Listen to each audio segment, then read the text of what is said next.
comenzamos con esta tercera parte dedicada al hueso, cuyo título es El gran olvidado de la salud sistémica y su compleja relación con la obesidad.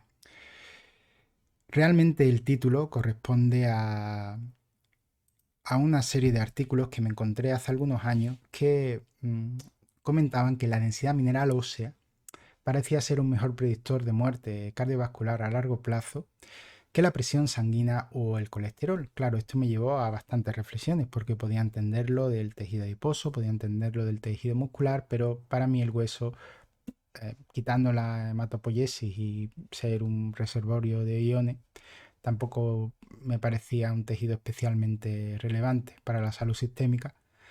Pues cuán equivocado estaba, y ahora vamos a ir observando a lo largo del desarrollo de este módulo por qué es así. De hecho, esta relación entre baja densidad mineral ósea y evento cardiovascular, pues también, enfermedad cardiovascular, pues también está siendo nuevamente puesto en el panorama actual.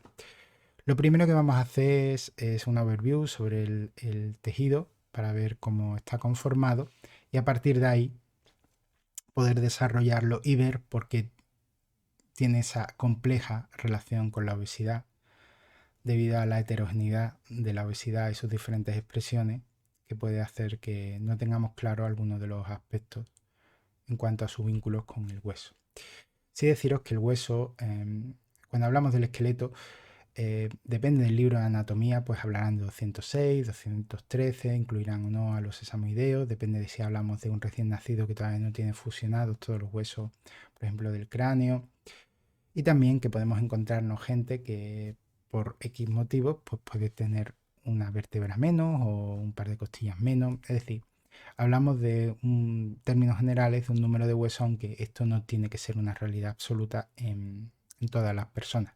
Lo que sí es un gran almacén de iones, como puede ser el calcio, el 99% del calcio, alrededor de 1,2 kilos en un varón adulto de 70 kilos, y aproximadamente el 90% del fósforo, algo más de medio kilo, pues se almacena en el tejido óseo y está puesto a disposición del medio externo, manteniendo el equilibrio fosfocálcico junto con una serie de hormonas, ayudando a las funciones vitales que tienen estos iones para el conjunto del metabolismo, que no son pocos, y sin ellos pues tendríamos graves problemas de salud.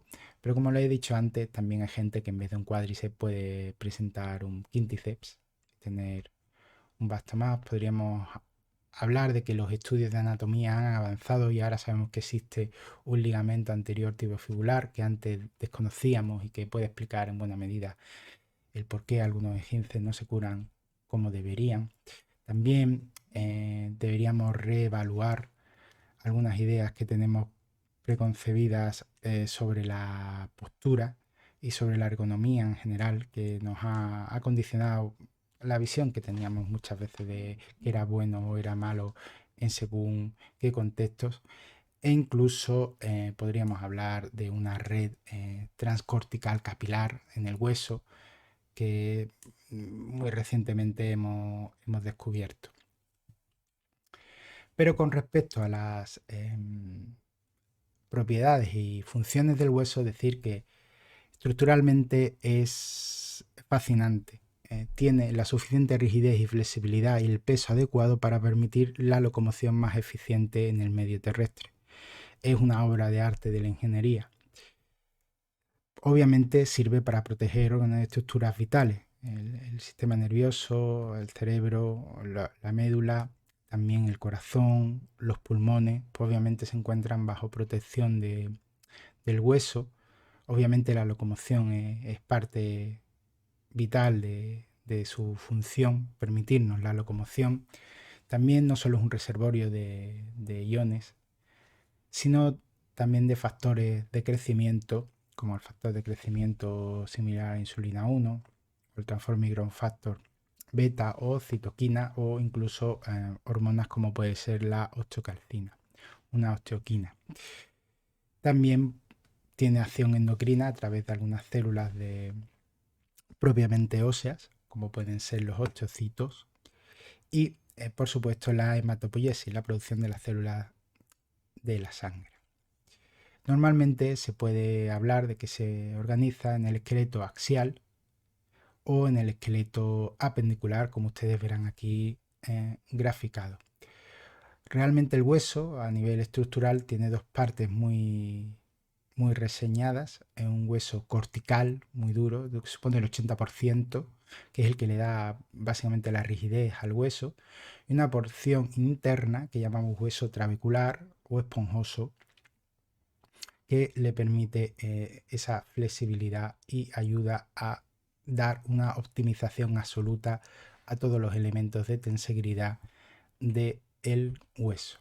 Como estructura funcional, como unidad de estructura funcional y estructural, hablaríamos de las osteonas, que están discurres por su interior, tanto las venas como las arterias, y sin embargo, aunque ustedes aquí ven un vaso linfático, realmente el sistema linfático no se expresa dentro del hueso, solo en el exterior.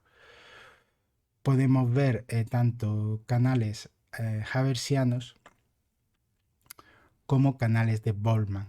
Depende de la orientación, haversianos o Boltzmann, permitiendo que haya suficiente llegada de nutrientes y oxígeno a las diferentes porciones del hueso y la salida de desechos también. De hecho, el hueso es un elemento extremadamente vascularizado, está muy vascularizado, fuera de esa idea de incluso que sea un tejido seco. Como les he dicho algo antes, salvo algunas enfermedades, anormalidades en el desarrollo del sistema linfático como el Gordon-Sud, el sistema linfático no se expresa en el hueso, sino fuera del mismo, fuera del periósteo. El periósteo es básicamente la zona fascial que recubre los huesos. Ustedes habrán escuchado muchas veces una patología como una periostitis. Bueno, pues que sepan que se relaciona con una alteración de los nervios a nivel de periósteo, nervio sensitivo. Y a nivel trabecular también se conforman osteonas en forma de media luna y con orientación hacia el endostio, que es la parte interna del hueso, ya colindando con el hueso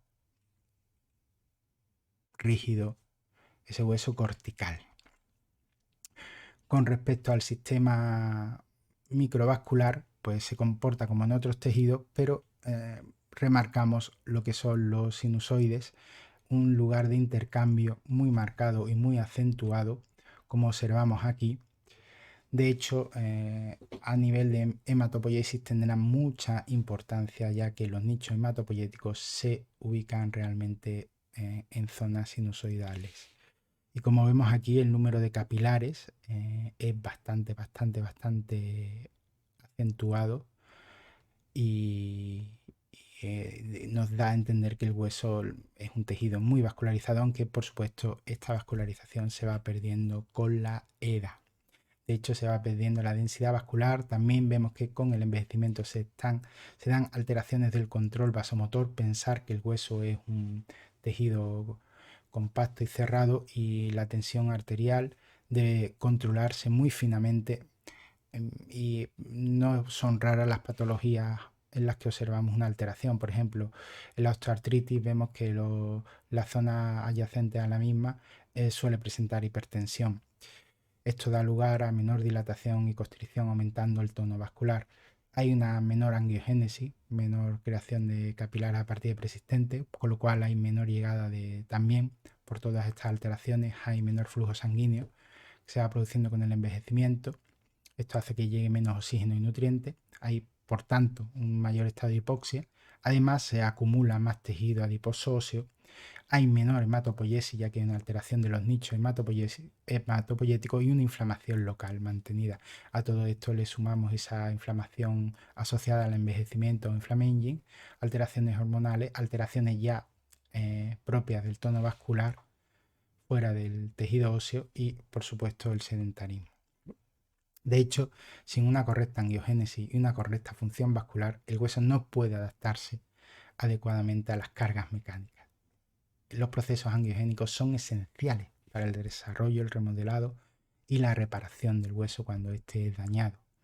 De hecho, el flujo intersticial vital para el sensado de las tensiones mecánicas es el líquido extracelular que permite a los osteocitos, que son las principales células encargadas de sentir la carga mecánica y convertir esa carga mecánica en una señal biológica. Ese proceso de mecanotransducción es muy importante y para eso la correcta microcirculación del hueso es vital.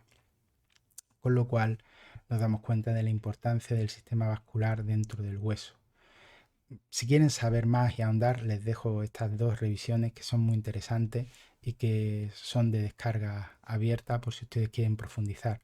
Al igual que dentro del sistema nervioso en el hueso, esta review es también muy interesante y ustedes verán que dentro del hueso podemos ver nervios sensoriales, por ejemplo en el periósteo, explicando así por qué se pueden dar procesos de periostitis, los nervios vasomotores, que son muy importantes para el adecuado control de la tensión vascular dentro del hueso, y los nervios simpáticos, que controlan el remodelado óseo y la maduración hematopoyética. En definitiva, el sistema nervioso también es de gran importancia dentro del hueso. Y como les he dicho, podemos ver el periósteo, podemos ver el hueso cortical y ya el hueso trabecular junto con la médula ósea, que es el interior, al fin y al cabo, del hueso, el núcleo del hueso. La mineralización, el hueso está obviamente en un tejido fuertemente mineralizado, pero también hay una zona orgánica no mineralizada llamada osteoide, que en un primer momento, cuando se produce todo el proceso de remodelado, que está compuesto principalmente por colágeno tipo 1, algunas glicoproteínas y proteínas no colágenas, como pueden ser estos factores de crecimiento o esta osteocalcina. Con lo cual podemos ver una parte colagénica y una parte integrada mineral compuesta principalmente por cristales de fosfocálcico. Si ustedes quieren saber más sobre el colágeno y los tipos de colágeno que hay en el cuerpo, también les recomiendo esta revisión. Y con respecto a la base del mineral, pues son estos cristales fosfocálcicos que se presentan en forma de hidroxiapatita. También pueden verlo como hidroxilapatita, pero normalmente aparecerá en los libros de texto referido como hidroxiapatita en la matriz ósea. Obviamente es un proceso muy regulado y habrá inductores positivos como el fósforo, el calcio o el colágeno, y también los pirofosfatos como reguladores negativos, evitando calcificaciones anómalas como pueden ser a lo mejor los vasos sanguíneos. Aunque siempre hablamos de fósforo, calcio, también podríamos hablar de otros como el magnesio, el sodio, el potasio, el fluoruro, el cloruro, el hierro, el zinc, el cobre, el selenio, el aluminio, que aunque puedan estar presentes estos últimos en pequeñas cantidades, trazas, nos damos cuenta de que parece que tienen una función permisiva en cuanto a todos los procesos de remodelación ósea y en la funcionalidad del hueso, con lo cual ya nos damos cuenta que normalmente cuando hacemos un abordaje nutricional solemos hablar de la vitamina K2, de la vitamina D, magnesio, fósforo, calcio, pero quizás no tenemos en cuenta otros elementos que pueden ser bastante importantes para el correcto manejo de la salud ósea. Y por supuesto el hueso tiene muy diferentes poblaciones celulares que luego desarrollaremos en los siguientes capítulos, pero damos gran importancia a la médula ósea, ese interior del hueso que podemos distinguir entre médula ósea amarilla o tejido adiposo óseo y médula ósea roja o hematopoyética, que suele estar en estos espacios sinusoidales en los nichos hematopoyéticos donde se dan todos estos procesos de creación de células de la sangre. Normalmente cuando nacemos casi todo nuestro esqueleto es rojo y a medida que vamos haciéndonos mayores vamos sustituyendo este médula ósea roja por médula ósea amarilla. De hecho aquí vemos la evolución normal y suele quedar relegado luego a zonas sobre todo del esqueleto a nivel central en las costillas, vértebras. y en el esternón, muy marcadamente. Entonces esto sería la evolución que podemos ver en el cambio de la médula ósea roja casi en su totalidad cuando nacemos a ir perdiendo y ganando en médula ósea amarilla. Aunque también hay contextos en los que se puede dar una reconversión de médula ósea amarilla a roja, por ejemplo, las anemias severas, las insuficiencias cardíacas crónicas, los fumadores también que que fuman bastante pueden tener este problema. También en la obesidad podríamos verla por procesos hipóxicos, por ejemplo, gente que tiene apnea obstructiva del sueño o gente que vive a gran altura. Es decir, normalmente son contextos patológicos, aunque ya vivir a gran altura, pues obviamente no es un contexto patológico, pero sí se requiere de más producción de glóbulos rojos. Y eso lo saben muy bien los deportistas de endurance. Aunque como iba diciendo, a medida que vamos haciéndonos mayor, va aumentando la médula ósea amarilla o el tejido adiposo óseo, que pueden ver ustedes en las siglas de MAD.